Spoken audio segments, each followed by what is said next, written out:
Okay, I'm back again. So the story that we're going to read this week is The Wolf Who Cried Boy. And I can look at the picture on the front and see, oh, this is probably going to be about a wolf. So knowing, do wolves really talk? No. So I know that this story is fiction. I also know that it's fiction because they have animals and they are moving around. They're wearing clothes. These people back here, the guy's wearing a tie. So I know that this is a fictional story because animals don't really do that in real life.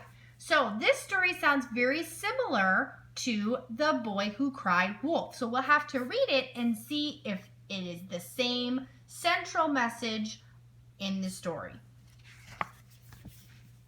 The Wolf Who Cried Boy.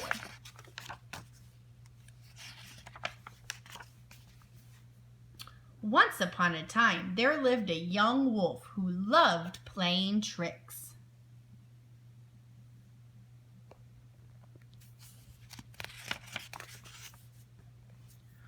One day, the wolf was bored, so he took a stroll through the park.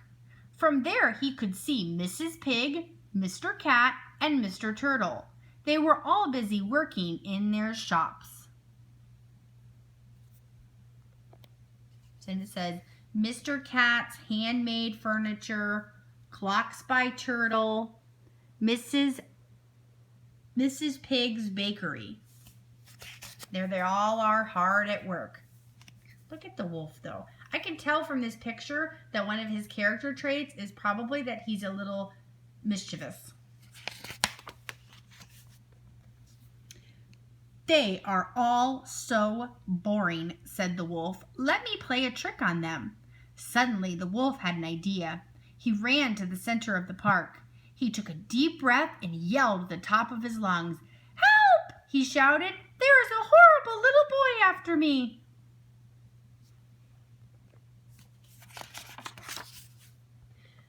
Mrs. Pig dropped her pie.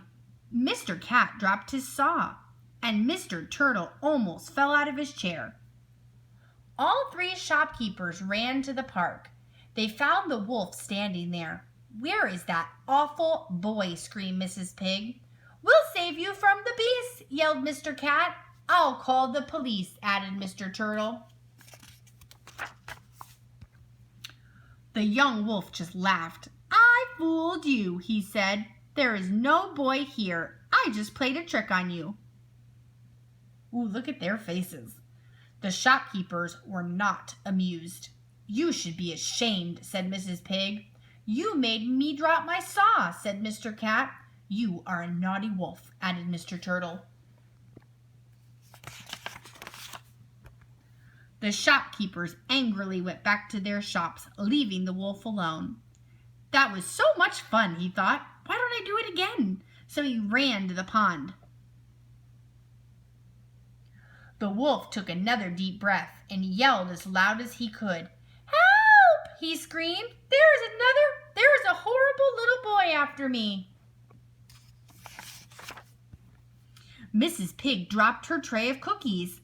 Mr. Cat dropped his hammer, and Mr. Turtle dropped his favorite clock. The three shopkeepers ran to the pond.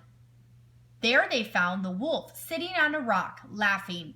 I fooled you all again, he cried. There is no boy here. It is just another joke. They don't look very happy. Mrs. Pig, Mr. Cat, and Mr. Turtle were angrier than before. They were also angry with themselves for being fooled twice.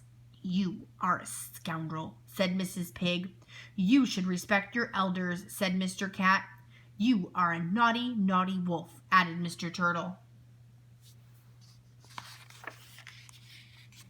The three of them shook their heads as they returned to their shops. All this laughing has made me tired, said the wolf, so he decided to take a nap. He lay down and soon fell asleep. What do you think's going to happen? Suddenly he heard a noise in the bushes and awoke. Who's there? Said the wolf, but no one answered, so he closed his eyes again. Then the wolf heard another noise. He sat up and said, I am trying to sleep. Who is out there? Who do you think it is? Just then a head popped out of the bushes. It had an ugly, scary smile on its face. "I am a horrible little boy," said the creature, "and I am after a nice, juicy wolf." The wolf jumped up. "Help!" he yelled. "There is a horrible little boy after me." But this time no one came. Why didn't anybody come? It's probably because he played tricks on them before. They don't believe him. "They don't believe you," said the boy, "and now you're all mine." The wolf yelled again. He ran out of the park and did not stop running until he was all the way home. Then the horrible little boy came out of the bushes and popped off his head. It was Mrs. Pig. Out of the right arm came Mr. Cat. Out of the left arm came Mr. Turtle. The three shopkeepers smiled at each other and went back to their shops. Mrs. Pig finished baking her cookies. Mr. Cat finished making his table. Mr. Turtle repaired his favorite clock, and they were never bothered by that young wolf again. Look, everybody's happy and they're working. So what do we think the central message of that story is? That it's important to be honest, or people won't believe you, what you say. Look at the picture of him being silly. So my little baby over here fell asleep while I was reading the story. I guess that's how interesting the story was to Abby. All right, I love you, and I will see you soon. Bye-bye.